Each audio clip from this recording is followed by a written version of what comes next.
Bonjour à tous, prenez votre café et préparez-vous à plonger dans l'univers impitoyable de la mode, où le café n'est pas seulement un carburant pour l'esprit créatif, mais presque aussi sacré que la couture elle-même. Et oui, entre une robe Dior et une infusion d'expresso, parfois il n'y a qu'un pas. La Fashion Week de Paris, c'est l'endroit où se croisent l'absurde et le génial, où les rêves les plus fous prennent vie, mais seulement si vous avez survécu à 3 heures de sommeil et à 4 litres de caféine, bien entendu. Alors attachez vos ceintures, ou mieux encore vos ceintures Louis Vuitton, car la virée commence ici. Si vous avez déjà cliqué sur un hashtag Paris Fashion Week, vous savez que ces semaines démesurées ne se contentent pas de présenter des vêtements, elles dictent les tendances, façonnent l'industrie et, soyons honnêtes, définissent qui a encore sa place dans ce jeu sans pitié.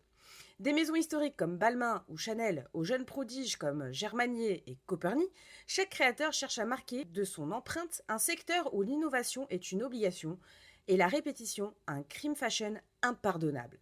C'est parti!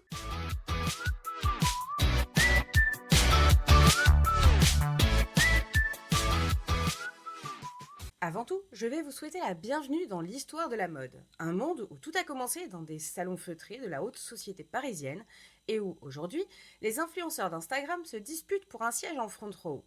Mais comment en sommes-nous arrivés là? Retour en arrière, au 19e siècle, où la mode était encore une affaire entre tailleurs et clientes ultra privilégiées, un club aussi fermé qu'un dîner de milliardaires à Davos. Commençons par Charles Frederick Worth, un Britannique qui débarque à Paris avec une ambition démesurée et un goût pour le spectacle.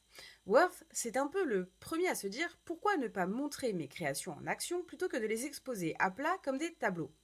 Une révolution, il a fait défiler ses modèles, littéralement, devant une audience sélectionnée, créant les premières représentations de la mode. À l'époque, on ne parlait pas encore de Fashion Week, mais les racines de cet univers de strass et paillettes étaient plantées. Worth est à la mode ce que Steve Jobs est à l'iPhone, le pionnier qui change tout. Ensuite, on avance rapidement au XXe siècle, et hop, la Seconde Guerre mondiale éclate. Adieu Paris, temporairement en tout cas, les Parisiens ont d'autres choses à faire que de penser à leur tenue pendant l'occupation. Spoiler, résister, entre autres. C'est là que New York entre en scène. En 1943, la première Fashion Week officielle est organisée. Mais attention, ce n'était pas le show Instagrammable qu'on connaît aujourd'hui. À l'époque, l'objectif était de promouvoir les créateurs américains et lever des fonds pour la guerre. Oui, tu as bien entendu. La première Fashion Week était une collecte de fonds, pas exactement ce à quoi on s'attend quand on pense aux robes Dior ou Balenciaga. New York prend alors du galon. C'est une vraie concurrence à Paris qui reprend son titre de capitale de la mode après la guerre. Mais avec désormais une petite rivalité transatlantique. Milan n'est pas loin derrière. Dans les années 50, les Italiens réalisent que eux aussi ont un savoir-faire hors du commun. Pas de jaloux, chacun se spécialise. Paris dans la haute couture, New York dans le prêt-à-porter et Milan dans les pièces de luxe confectionnées à la main. Ces trois villes créent un système de Fashion Week que l'on connaît encore aujourd'hui. Mais le vrai tournant arrive dans les années 70. Si dans les décennies précédentes, la mode était encore quelque chose de feutré, presque mystique, la génération des créateurs des 70s va chambouler tout ça. On parle ici de noms comme Yves Saint Laurent, qui n'avait pas peur de bousculer les codes avec des pièces osées. C'est lui qui va introduire le prêt-à-porter de luxe. Avant, si tu voulais du Yves Saint Laurent, il fallait du sur-mesure. Mais il a ouvert les voies à des collections que tu pouvais potentiellement acheter, si tu avais quelques milliers d'euros à dépenser, bien sûr. Et ensuite, Karl Lagerfeld débarque comme un vent de fraîcheur à la tête de Chanel, en mode « je vais redonner vie à cette maison ». Et quel succès! C'est dans cette période-là que la Fashion Week devient plus qu'un simple endroit où les acheteurs viennent faire leur marché. C'est le début de l'influence culturelle des défilés, les shows deviennent des événements majeurs, la presse de mode s'enflamme et soudain, la haute couture est plus qu'une industrie, c'est un phénomène culturel. Puis, il y a Virgil Abloh et Demna Gvasalia, les anti-héros de la mode moderne. Virgil, avec ses designs chez Louis Vuitton, a littéralement fusionné le streetwear et le luxe, prouvant que les sneakers peuvent côtoyer des costumes à 5000 euros. Il a fait exploser les frontières de la mode. Quant à Demna, il a pris Balenciaga et en a fait un commentaire social ambulant. Ces défilés sont devenus des manifestes contre la société de consommation en nous vendant des sacs poubelles de luxe. Oui, tu as bien lu. Ce n'est plus seulement des vêtements, c'est de l'art politique sur podium. On ne peut pas parler de la Fashion Week sans mentionner l'impact des médias. Avant, seuls les professionnels du milieu avaient accès aux défilés. Mais à partir des années 2000, avec l'arrivée des réseaux sociaux, la Fashion Week devient une énorme fête à ciel ouvert. Tout le monde veut en faire partie, que ce soit pour juger, se moquer ou simplement fantasmer. Aujourd'hui, c'est un spectacle mondial, on ne parle plus simplement des vêtements, on regarde qui porte quoi et qui est avec qui. Si Kim Kardashian va encore arriver en retard. Bref, la Fashion Week n'est pas juste un endroit où les créateurs présentent leur travail, c'est un mixte explosif de célébrités, d'influence, d'art et d'argent. Elle est devenue le miroir de notre époque avec ses contradictions, ses excès et ses moments d'éclat. C'est un peu comme un soap-opéra de luxe, mais qui se termine toujours par un cocktail et des ovations.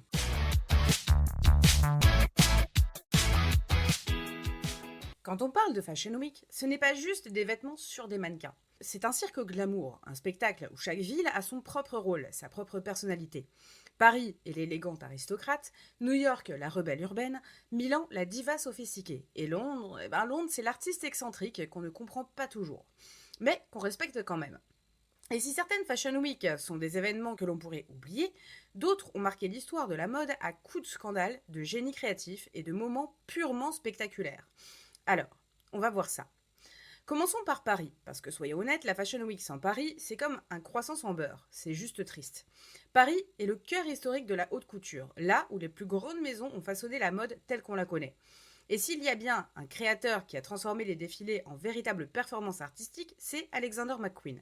Souvenez-vous de son défilé automne-hiver 1999, où une mannequin debout sur une plateforme tournante se faisait asperger de peinture par des bras robotisés. C'était plus qu'un simple show, c'était un moment d'art brut qui montrait à quel point la mode pouvait repousser les limites du possible. McQueen était comme ça, il ne faisait jamais les choses à moitié. Chaque défilé était une œuvre théâtrale où la frontière entre la mode et la performance disparaissait. Puis il y a Chanel et son illustre directeur artistique, Karl Lagerfeld. Karl, c'était un peu le roi du grandiose. Il ne se contentait pas de simples podiums, non. Lui, il recréait des supermarchés, des stations spatiales ou même des plages à l'intérieur du Grand Palais. Le défilé printemps-été 2019, où des mannequins marchaient littéralement sur du sable avec des vagues artificielles en toile de fond, a encore marqué les esprits. Tout ça pour dire que Chanel, sous l'ère Lagerfeld, était une maison de rêve, où à chaque saison, on ne savait pas si on venait pour les vêtements ou pour l'expérience surréaliste. Et puis bien sûr, on a Balenciaga, version d'Emma Gviazalia. Il est le maître des défilés conceptuels. Prenez un show automne-hiver 2020 où les invités étaient plongés dans une apocalypse climatique avec un plafond d'eau menaçant de s'effondrer. La mode comme prémonition de fin du monde. Pourquoi pas? Demna a transformé la Fashion Week parisienne en une scène où la mode rencontre la critique sociale. Et oui, parfois ça dérange, mais c'est exactement ce qu'on attend de lui. New York, de son côté, c'est l'énergie brute, le dynamisme urbain et le culte de l'innovation. New York, c'est la ville qui a donné à la Fashion Week une nouvelle dimension. On y retrouve l'audace d'un Marc Jacobs qui, en 1993, a fait un coup d'éclat avec sa collection grunge pour Perry Ellis. Une collection si controversée qu'elle lui a valu d'être renvoyée de chez Perry Ellis, mais paradoxalement, elle a aussi marqué le début de son ascension. Jacobs a toujours eu cette capacité à bousculer les attentes et à jouer avec les codes. Dans un registre plus récent, on a Tom Ford, l'ancien directeur artistique de Gucci, qui a apporté à New York une touche de glamour sophistiqué. Ses défilés sont toujours des événements qui attirent le gratin de célébrités. Et il sait comment faire un spectacle, avec ses décors somptueux et ses collections sensuelles qui mêlent luxe et modernité. Tom Ford, c'est un peu l'incarnation du chic hollywoodien avec un soupçon de provocation. Ensuite, il y a des jeunes créateurs qui bousculent la Fashion Week new-yorkaise. Telfar Clemens, par exemple, qui, avec sa marque Telfar, a révolutionné la mode inclusive et accessible, notamment grâce à son sac devenu un véritable objet culte. La Fashion Week de New York, c'est aussi ça, une plateforme pour les nouvelles générations qui ne respectent pas toujours les règles du jeu, mais qui créent les tendances de demain. Milan. Ah, Milan. Si New York est urbaine et dynamique, Milan est l'incarnation de l'élégance italienne. Ici, on parle du luxe pur, de raffinement et de savoir-faire artisanal. Versace, par exemple, on ne peut pas oublier le défilé printemps-été 2018 où Donatella Versace a fait revivre la mémoire de son frère Gianni en faisant défiler les supermodèles des années 90, Naomi Campbell, Cindy Crawford, Claudia Schiffer, tout en or, un hommage poignant à l'âge d'or de la mode. Versace, c'est l'excès, le glamour, mais aussi la nostalgie. Puis il y a Prada, une maison qui depuis des décennies redéfinit le luxe d'une manière unique. Sous la direction de Miuccia Prada, les défilés ne sont jamais ce qu'ils semblent être. Elle joue avec les contradictions entre minimaliste et exubérance. Et c'est ce qui fait la force de Prada à Milan. On pourrait dire qu'elle écrit des poèmes avec du tissu, tout en lançant des réflexions subtiles sur la société contemporaine. Enfin, Gucci, sous la direction d'Alessandro Michel, la maison est devenue un véritable phénomène culturel. Les défilés Gucci sont extravagants, un peu fous, avec des références à la pop culture et à l'histoire de l'art. Qui pourrait oublier le défilé automne-hiver 2018 où les mannequins portaient littéralement des répliques de leur propre tête? Non. Non seulement c'était surréaliste, mais ça illustrait bien aussi l'obsession contemporaine pour l'image de soi. Et puis il y a Londres. Là où tout est possible. Londres, c'est la capitale de la créativité avant-gardiste, là où Vivienne Westwood a utilisé la mode pour faire passer des messages politiques et sociaux.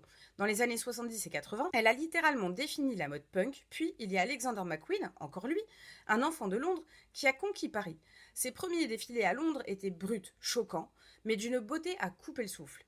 Londres, c'est le berceau des jeunes talents qui n'ont peur de rien et qui redéfinissent la mode à leur manière. Que ce soit Paris, New York, Milan, Londres, chacune de ces Fashion Week a apporté son lot de moments marquants, d'innovations stylistiques et parfois de scandales. Et soyons honnêtes, ce sont souvent les scandales qui nous font vraiment vibrer.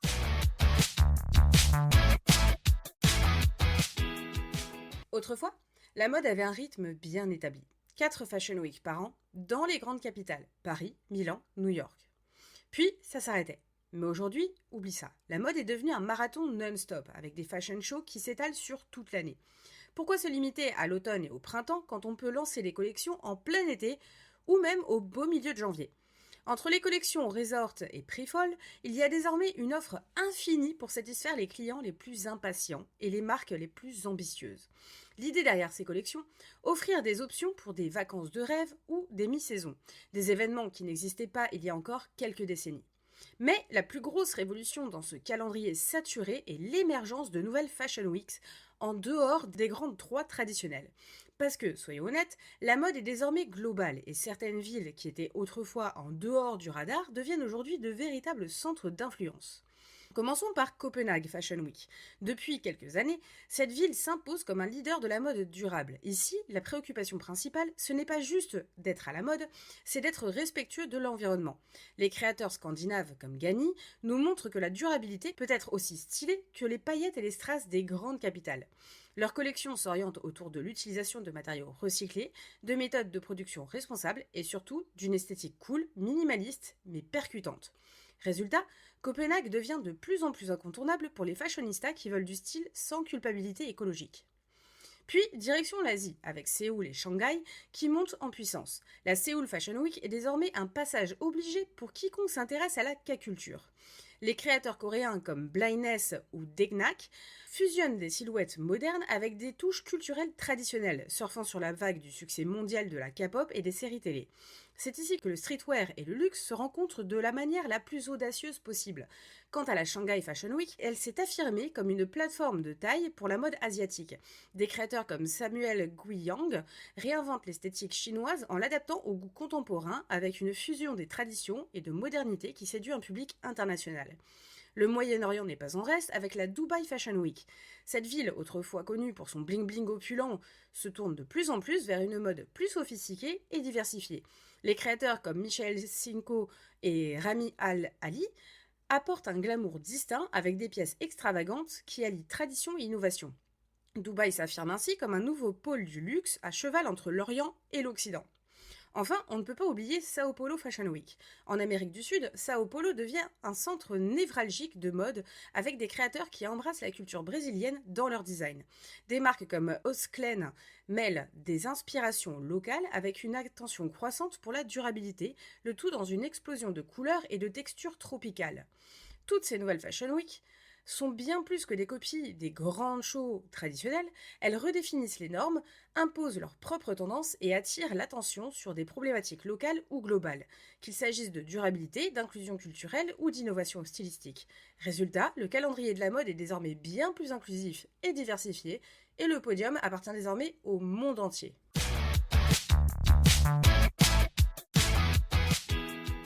Paris, capitale éternelle de la mode, nous a encore offert une édition inoubliable pour la Fashion Week Spring-Summer 2025, qui s'est déroulée du 23 septembre au 1er octobre 2024. Alors, que retenir de cette avalanche de shows qui nous a fait rêver, rire et parfois lever les sourcils de perplexité? Spoiler alerte, certains ont frappé fort, d'autres moins. Dior, fidèle à son esprit d'innovation, a ouvert la semaine avec un spectacle mémorable. Sous la direction de Maria Grazia Chiuri, la maison a présenté une collection centrée sur la force féminine. Le coup de maître, une performance en direct de la championne de tir à l'arc italienne, Sag Napoli, qui a littéralement tiré des flèches au cœur du podium. Les vêtements eux-mêmes, très noirs pour une collection de printemps, oserait-on dire gothique, étaient à la fois imposants et élégants, prouvant que Dior est prêt à défier les attentes saisonnières. Oui, des accessoires dorés et asymétriques, parfaitement calculés, nous ont laissé sans voix, mais honnêtement, c'était le show d'archerie qui a volé la vedette. De l'autre côté du spectre, Saint Laurent a brillé avec une collection hommage aux années 80 et à son fondateur légendaire Yves Saint Laurent. Anthony Vaccarello a combiné les tailleurs masculins, des vestes en cuir et des chemises à rayures qui dans un mélange étonnant de puissance et de sensualité. Le coup de théâtre, Bella Hadid qui a fait son grand retour sur le podium après 2 ans d'absence. Vaccarello a une fois de plus prouvé qu'il sait comment honorer le passé tout en restant pertinent dans l'ère moderne. Passons à Balmain. Olivier Rousteing, jamais à court d'idées, a exploré des illusions surréalistes avec des portraits brodés et des silhouettes pointues. Les couleurs, explosion de cerises, de noir et de rouge à lèvres. Oui, c'était théâtral, un brin kitsch peut-être, mais Balmain sans un brin de folie, ce ne serait pas Balmain, n'est-ce pas ?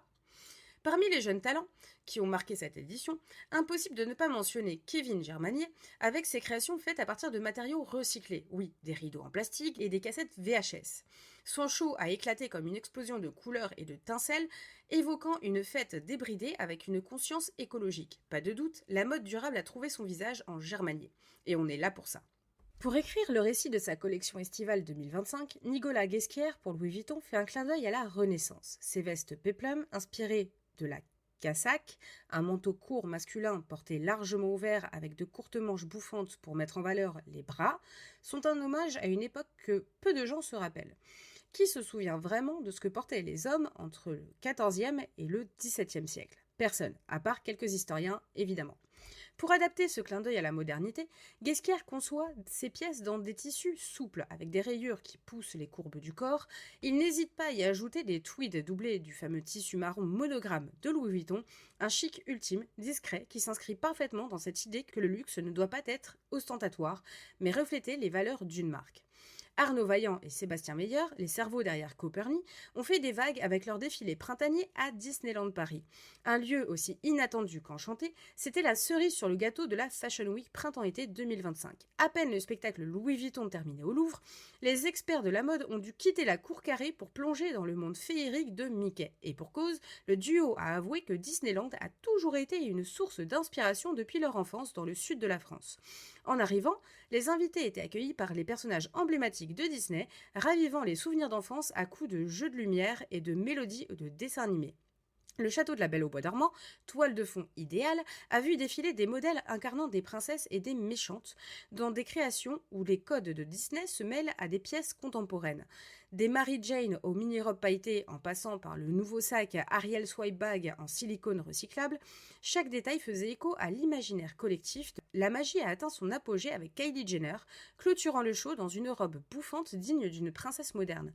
Avec cette collection, Vaillant et Meyer nous invitent à tous rêver ensemble, concluant la Fashion Week sur une note éblouissante. Le sommet de la semaine pour l'industrie, c'était l'événement Business of Fashion 500, BOF. Cet événement réunit chaque année les acteurs les plus influents de la mode, des créateurs au PDG en passant par les journalistes. Un véritable who's who de la fashion sphère mondiale. Un moment crucial pour comprendre vers où se dirige l'industrie. Et que dire de l'événement Christian Louboutin ? Le créateur aux semelles rouges a profité de la Paris Fashion Week pour lancer sa collection dans un cadre des plus exclusifs. Le show s'est déroulé dans une piscine où des nageuses synchronisées ont mis en scène les célèbres souliers rouges. L'idée était de fusionner l'art visuel et la mode, rendant hommage à la fluidité et à la grâce, un moment spectaculaire qui marie parfaitement l'audace de La Chapelle avec l'univers élégant de Louboutin. C'était l'une des soirées les plus convoitées de la semaine. Alors la mode est-elle encore l'expression artistique ultime ou juste un spectacle pour milliardaires désabusés ? Quoi qu'il en soit, la Fashion Week de Paris continue de dicter les tendances tout en nous rappelant que la mode est un jeu d'illusions. Mais avouons-le, un jeu auquel on adore jouer. Même en étant parfois un peu cynique face à cette industrie où tout n'est que paillettes et illusions.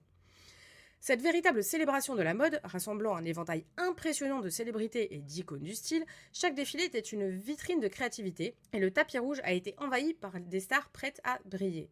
Outre celles que j'ai déjà citées, on peut parler de Cole Sprouse qui a fait sensation au défilé Rabanne, Barbara Palvin à Balmain ou Harry Fournier à Chloé et à Miu Miu. Au total, cette édition de la Paris Fashion Week a non seulement mis en avant des looks éblouissants, mais également célébré la diversité et l'innovation qui définissent le monde de la mode aujourd'hui. Chaque invité a apporté une couleur unique à cette palette flamboyante, transformant les podiums en véritables galeries d'art vivant. Alors que nous admirions les créations fabuleuses et les looks audacieux des célébrités, il serait négligent de ne pas parler des ombres qui ont plané sur la Paris Fashion Week de septembre 2024, en particulier lors du défilé Balmain où j'étais présente. Imaginez le tableau. Des invités impatients, des photographes pressés et des barrières de sécurité qui semblent être là juste pour décorer. Oui, c'était exactement ce qui s'est passé et croyez-moi, cela ne faisait pas partie de la magie de la mode. Au lieu de ça, les barrières n'étaient pas respectées du tout, provoquant des tensions qui montaient aussi rapidement que la température dans une salle bondée. Les photographes, impatients d'obtenir le cliché parfait, se sont retrouvés en compétition avec les fans qui attendaient depuis des heures dans l'espoir d'apercevoir leur star préférée. Cela conduit à des situations où certains invités ont été contraints de se frayer un chemin à travers une foule compacte, transformant le tapis rouge en un véritable champ de bataille. Finalement, il a fallu faire intervenir les forces de police pour gérer la situation. Un moment qui rappelle que derrière le glamour et le strass, il y a aussi des réalités moins brillantes. Cela nous amène à réfléchir à la question suivante. La sécurité dans le monde de la mode est-elle vraiment une priorité ou est-ce juste un accessoire de dernière minute ? Mais bon, on va finir sur une note plus légère et je vais vous demander quelle a été la collection qui vous a le plus marqué cette année. Allez, je veux tout savoir dans les commentaires.